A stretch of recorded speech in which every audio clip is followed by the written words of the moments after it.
MC Hammer, gaining momentum.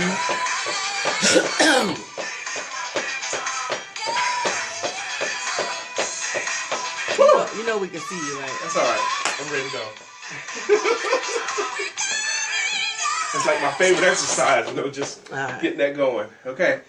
Good evening. This is Monday Night Sales Mastery. I do this each Monday night from 9 to 9:30. It's my intent to share some things with you that's going to help you to sell yourself and your services better than you ever have before with something that you gain right now.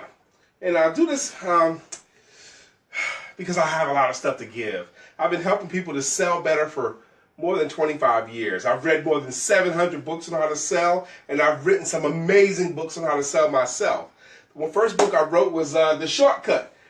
Oh my goodness. I'm going to share these books. I'm going to get this out first. The Shortcut, the fastest route to selling your services better than you ever have before so that you can earn more money than ever before. I really believe that whomever gets this book and just does what it says to do will sell better than they ever have before. And it'll happen within a month's time. Just do what it says do. And I also wrote Asking for the Money. Now, The Shortcut is an Amazon bestseller, but I've noticed asking for the money is gaining on The Shortcut. More people are buying this book than are buying this book, which I'm okay with. People want to know how to just ask for the money. They don't want a whole bunch of hype and fluff. How do I ask for the money and get it? So I'm happy that people are buying this book more. All right. You know what? I like what you have to offer, and I think I'm gonna do it, but I'm just not gonna do it right now. Give me a couple of days, 2, 3, 4, 5, 6 weeks. Check back with me in a month or two. I'm gonna get around to it. Have anyone on this broadcast ever heard anything like that? If you've been in sales longer than a week, then you have heard those kinds of things. So how do you kill it? How do you stop people from doing that to you? How do you stop well, let me think about it. Let me think about it. First off, I'm just going to give you this up front. That is not a real objection. That is not a real objection, and I don't want you to try to overcome something like that. I want to think about it as a stall. It's a put it off. That's not a real objection. And I don't want you to chase after smoke screens. I don't want you to try to overcome stuff that don't really matter. That is just a stall. That's all it is. Now, I do want you to know some other stuff. Some stuff I'm just going to have to just give you that don't fit neatly. First off, when you do your full presentation and you ask for the money, that is when you have your highest percentage of making the sale is during the initial visit. That is your highest likelihood is during the initial visit. The second, third, fourth visits, your percentage goes down. However, most sales happen after. I don't know what the heck. Turn the volume down. I apologize. No problem. However, most sales happen after the 5th attempt. But all those attempts subsequent to it, the highest percentage is during your initial visit. So you owe it to them and you owe it to yourself to at least ask for the business during the initial visit. So here's what you need to know. You need to know some stuff. Let's say you go all day long and all night long without eating anything. All you have is the water. Have some water. And the next morning, you go 24 hours without eating, and the next morning someone offers you an apple. And because you're hungry, you eat that apple, and it's delicious. Let's say you eat the apple kind of quickly because you were hungry. And then when you finish that apple, they offer you another one. And probably because you're still hungry, you'll eat that second one too, but probably not with the same enthusiasm as you ate the first apple. After that second apple, if someone offers you a third apple, you might already be sick of apples. Okay? You get the best juice on the first shot. Does that make any sense? You get your best attempt on the first shot. Now, here's some stuff you need to know to keep them from stalling. I'm going to give you some old school stuff and some new school stuff. Old school Brian. I used to teach, and I don't think this works as well today, but it's still in me. I'm going to teach it to you anyway. I used to teach that you make deals with your client up front. The deal I recommend was, hello, Miss Santiago, I'm going to offer this to you, and I'm going to offer it to you the best way I can. And at the end of my presentation, and I'll offer it to you the best way I can. If you feel like this works for you and you want to give this a try, go ahead and please just tell me yes, and we'll move forward. But if you don't want this and you don't feel like it's right for you, please just tell me no, and I'll be cool with that. I'm a grown man. I've been told no a lot of times. The thing that kills me, though, is the maybes, because those typically are just extended out no's. And maybe's your answer. I'd rather just tell me no now. Is that fair enough? Now, a lot of times when I used to say it like that, they would say, well, that's fair. Or sometimes they would say, shoot, I can tell you no right now. I say, I appreciate you being able to tell me no right now, but I'd rather wait till the end of the presentation. Fair enough? And they say, fair enough. And then I would do my normal presentation with enthusiasm and showmanship, and I'd offer it to them. And if they did anything other than yes or no, I was like, you told me that you would tell me yes or no. Now, I got that from a concept called hardball selling. Hardball selling is the refusal to do more than one call. You try to get it all right then. You make them tell you yes or no. You don't let them straddle the fence. And hardball selling is you push them one side of the fence or the other. If they're going to say no, you help them to say no. If they're going to say yes, you help them to say yes. That hardball selling, I will tell you, transformed me from an average salesperson to a superstar when I adopted that philosophy. When I adopted that I was going to go for the business every time. When I adopted the philosophy that I would make it crystal clear to the clients that I'm there for business.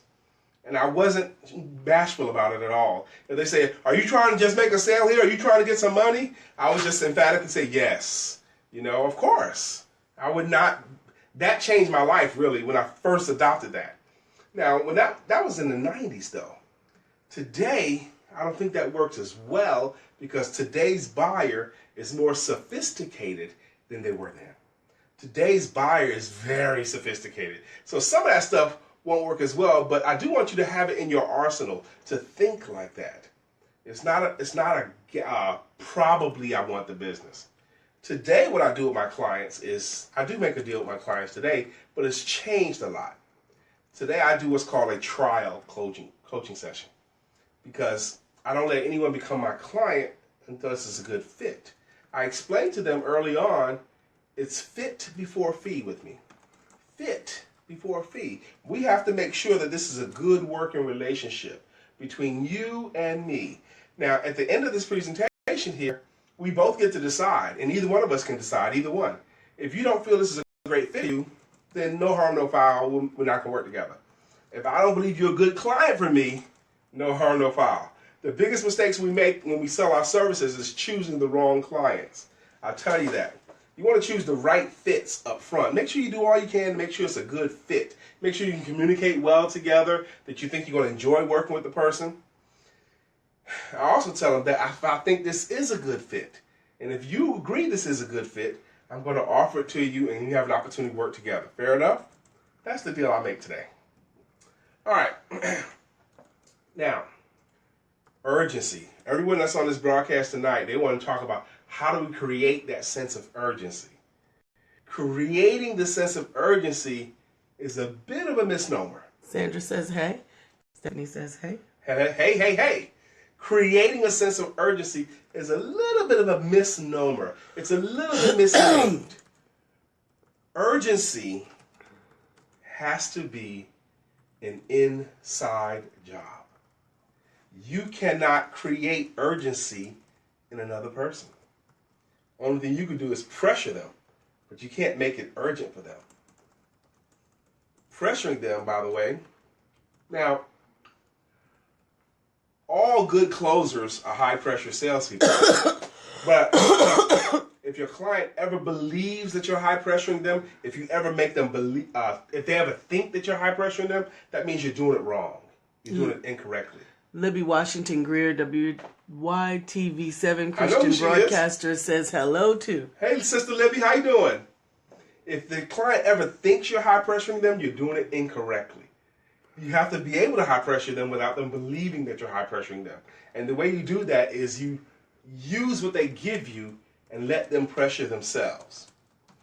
Urgency is an inside job, and urgency has to do, and this is going to mess up somebody, I know.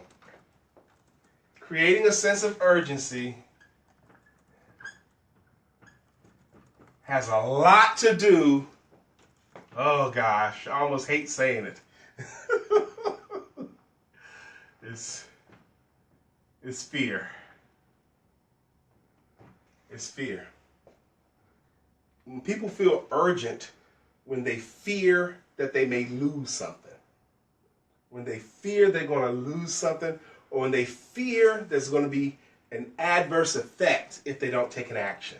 Or if they're afraid that their life will be diminished in any way if they don't do it now. That's when urgency sets in. For example, and lots of industries know this. A lot of industries play on this. Airlines do it all the time. If you want to take a flight from here to Hawaii, for example, wherever you are, to Hawaii, the earlier you book your flight, the less expensive it's going to be, right?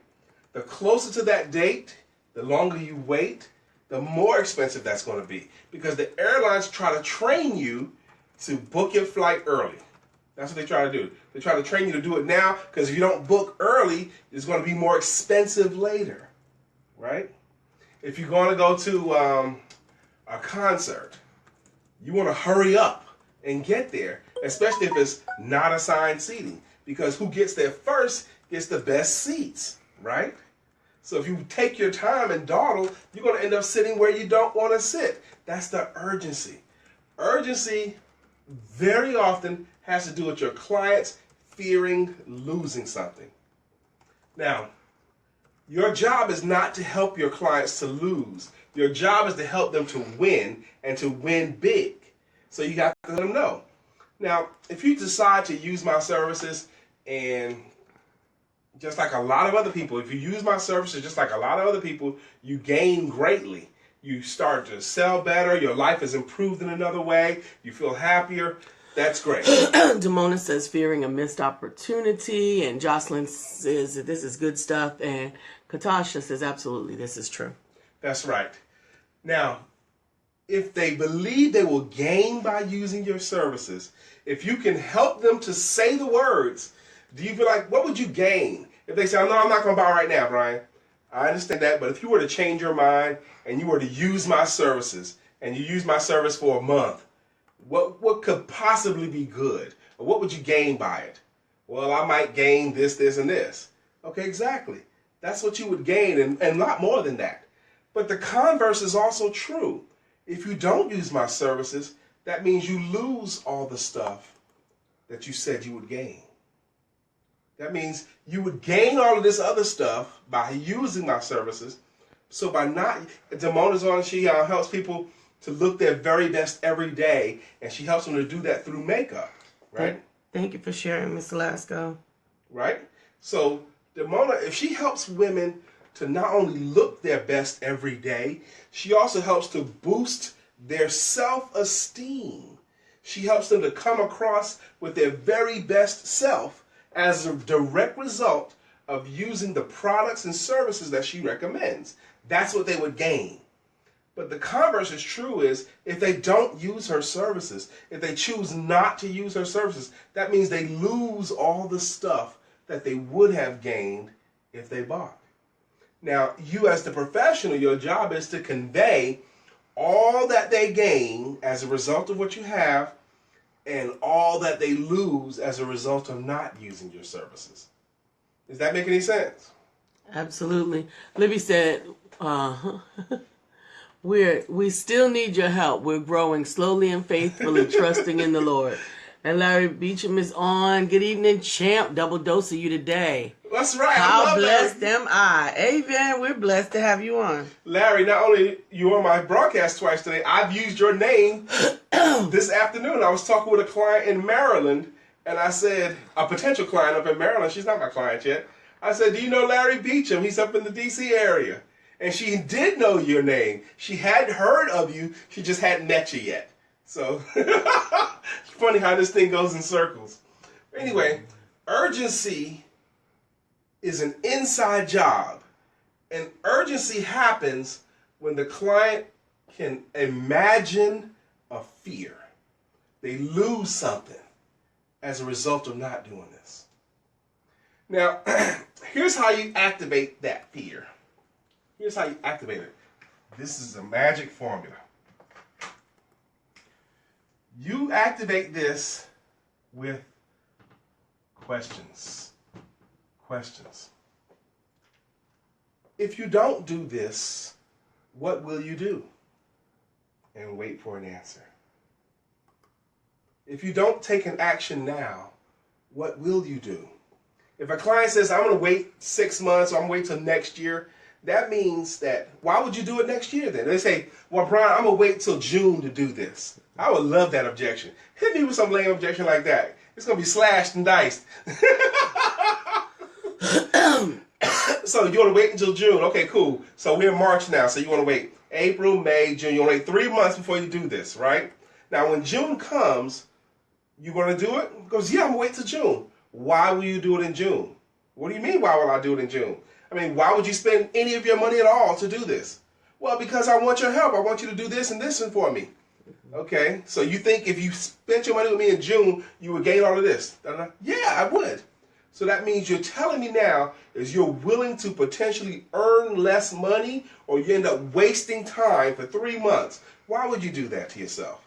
Sir, you're setting yourself on fire. Why would you do that to yourself? If you know you will gain 3 months from now, let's go ahead and do it now. Here's another thing too. A lot of times, I hope y'all got that.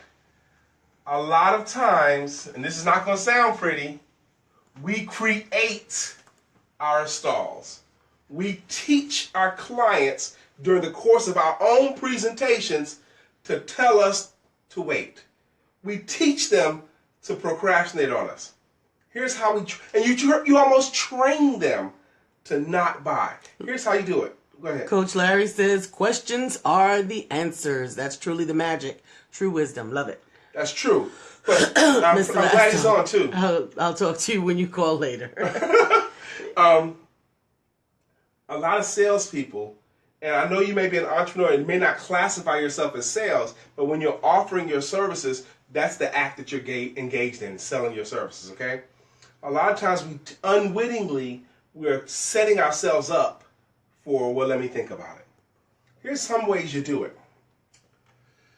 So, how long have you thought about doing this? Oh, how long have I thought about it? Let me think about this. Honey, how long have we been thinking about this? Oh, I don't know. 1, 2. How long have we think about it? Now, if you will just sit there patiently and waiting as they meander and muddle over and consider every answer to your question, what you are training them to do is to think out everything. And you're training your client that when you ask for the money, they're going to tell you, I want to think about it, and why wouldn't you? You've done it the whole time you've been in their presence. Here's a better way. Here's a suggested better way. So how long have you been thinking about taking an action like this? Oh man, how long have you been thinking about this? Oh Lord, how long? Did you just start thinking about it today, or was it last year or the year before that? Was it longer than a year? I'm going to help them if they can't answer my questions quickly. I'm going to teach my clients through my questions. Here's how the game is played. Brian is going to ask us a question. James Penn is on. James, are you in Europe? In Paris. He just flew back. That's what I thought. Oh, you got back. Okay. He said, you better be in sales. And Robert Mr. Lasco said, I'm not good at this. Temporary condition, okay? I need to teach the world to stop saying that you're not good at this. You're getting better at it, okay? If you know me, you're getting better at it. So anyway, if they can't answer your questions quickly, help them.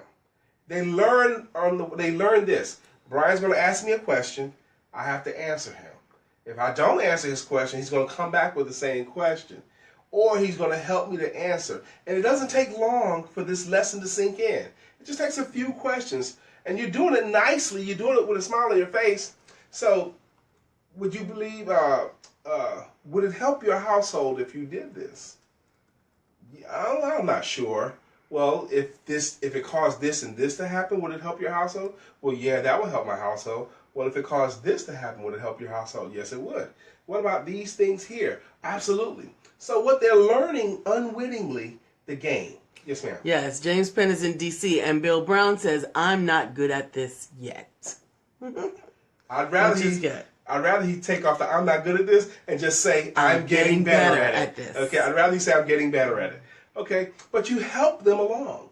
And you do it nicely, but you're training them to listen quicker, think it out quicker, answer quicker. You can teach your clients how to become decision makers. A lot of times we set ourselves up to, well, let me think about it because you've been, let me think about everything else all day long. Here's something else you need to know. First off, and I know I say this all the time, are you sure your clients are better off with your services than not? If you are sure they're better off, are you sure they're better off? If they spent the money that you're asking for and bought your services, are you sure that they're better off having your services than they are having the money that it took to get your services? If you're not sure of this, you need to get yourself sure, because you need that kind of conviction in order to close a sale. If you're not sure, like some clients we have who sell some things that they're doing it just for the money. They don't even like the business. You know, I've had clients that are hired me and they don't even like the business that they're in themselves. But they're doing it because I even had a Mary Kay lady who didn't really like Mary Kay, but she was trying to sell a Mary Kay and hired a sales coach. And you know who I'm talking about, right? Yes. I've had some people in network marketing companies who didn't really like the products, but they were trying to sell products just for the sake of money. It doesn't work that way. The dumbest client you're ever going to meet can still tell if you're sincere or not. You cannot fool anybody. Yes, ma'am. James Penn said, this is why I prefer the mindset of collecting decisions versus closings. I'm trying to help someone make a decision, and if it's a passive buying decision, it's not a close, it's an open. I like that. Collecting decisions versus closing sales. I like that a lot. Collecting decisions. And I like it because if you're collecting decisions, the close should be obvious. Okay? If I'm following his train of thought, the close should be small and obvious because you collected decisions all the way up until that point. If the close is big, that means he may not have collected enough decisions if I'm understanding his philosophy correctly. So, so where was I? Okay, here's the other thing too. If you're sure they're better off, if you're sure that they're better off having your services than not having your services, that means if you don't motivate them to get it, you're causing them to be in a worse situation. If you know they're better off having your services than their money, and you don't motivate them to do it, you are putting them in a worse off situation. And I almost need you to get yourself in the mode where you know you are making their life worse. I used to tell my salespeople, if you get in front of a client and they need your services, and they really need your services, and you know it, and they know it, if you leave their home without a sale then, all you did was make fun of their bad situation. You saw their need and didn't help them. You didn't help them. You kind of owe it to them. If they have a big need for your services and you didn't help them, you just picked at their bad situation. You saw the problem, and shined the light on the problem, and didn't help them. That's not a good thing to do. So, I wanted to cover that. Here's something you need to know. I am a big fan of this type of selling. Hurt and rescue selling. I'm a big fan of this, okay?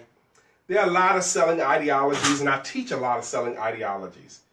This is the one that I'm a big fan of.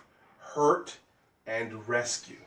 And I'm going to teach it here. And I've taught this on a Monday night before, but I taught it with a bunch of other stuff, and it wasn't by itself. But I'm going to cover it tonight by itself. How are we doing on time, baby? You got 6 minutes. Are you kidding me? Nope. Oh, my God. Hurt and rescue selling. There's 4 parts to it. You don't ever cause pain. Your job is not to cause pain. Part number 1, uncover pain. Uncover pain. I only got 6 minutes. Are you kidding me?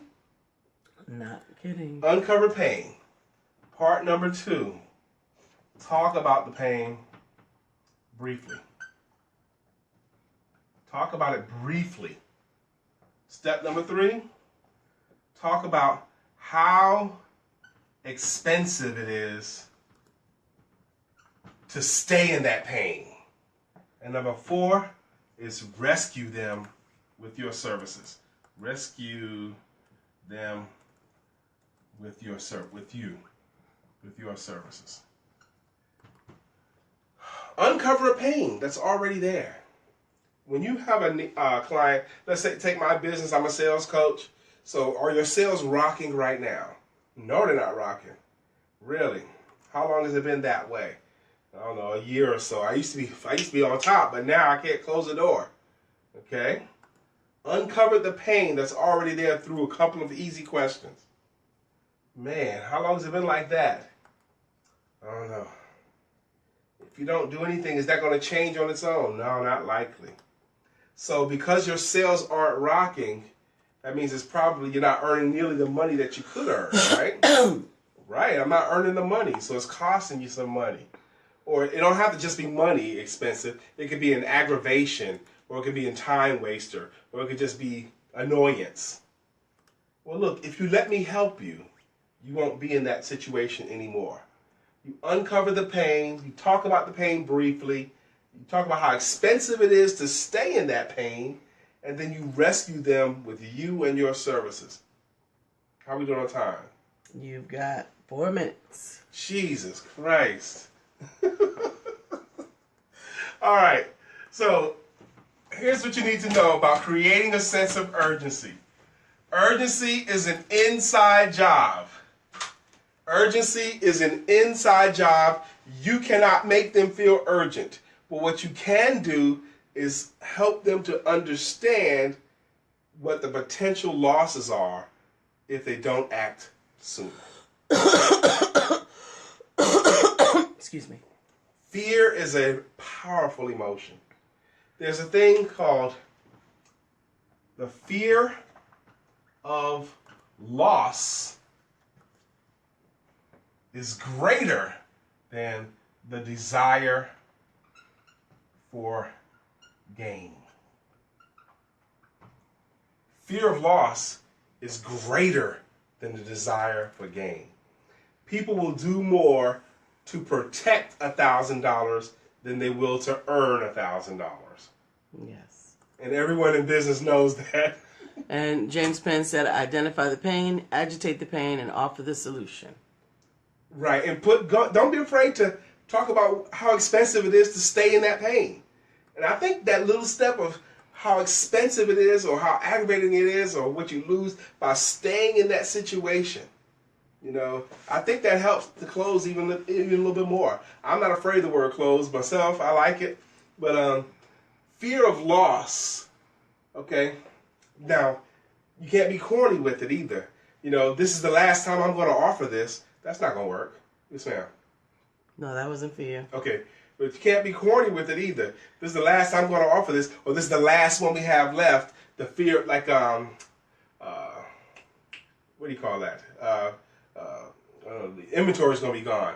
That doesn't work very often unless it's maybe a specialty car or something like that. Well, this is the last sky blue Lamborghini we have, and somebody's going to buy it. Okay, and if it's not you, it'll be someone else. Now, that is a potential loss by not taking action now. But most of the time, you just talk about what they gain by having, what they lose by not having. And if that thing that they're losing is greater than a desire to hold on to their money, urgency is created. Anything outside of themselves is pressure that you're adding. And I don't think you can pressure people today the way we used to be able to pressure them. How are we doing? You're doing good. You have 30 seconds. James says, that's right. Don't be disingenuous. You can't fool anybody anymore. That's right. All right, so thank you for joining me. This was a really, really fast, hold on. This is a really, really fast 30 minutes. Okay, very fast. I offer these for free every Monday night, but I do have a private Facebook group. My private Facebook group gives me a chance to, like right now, I didn't cover what I wanted to cover, So I want an opportunity to deep dive into this, and I do that in my private Facebook group.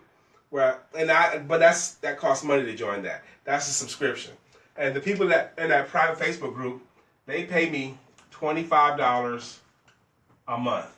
$25 a month so that I can deep dive privately on all these Monday Night Sales Mastery Talks. If you want to do that, just reach out to me on Facebook, however you want to do that. And I'll explain to you all the details. We can go ahead and close it out now, baby. Absolutely. Donna D.D. Harrison, great advice. James Penn, very concentrated. This is an awesome broadcast. It's actually one of my favorites. I actually like this particular chapter in Asking for the Money. So okay, good. All right. So this has been Monday Night Sales Mastery. Every Monday night from 9 to 9:30, we'll gather and do this together. I love you all. Thank you for honoring me with your presence. Have a good night. good night.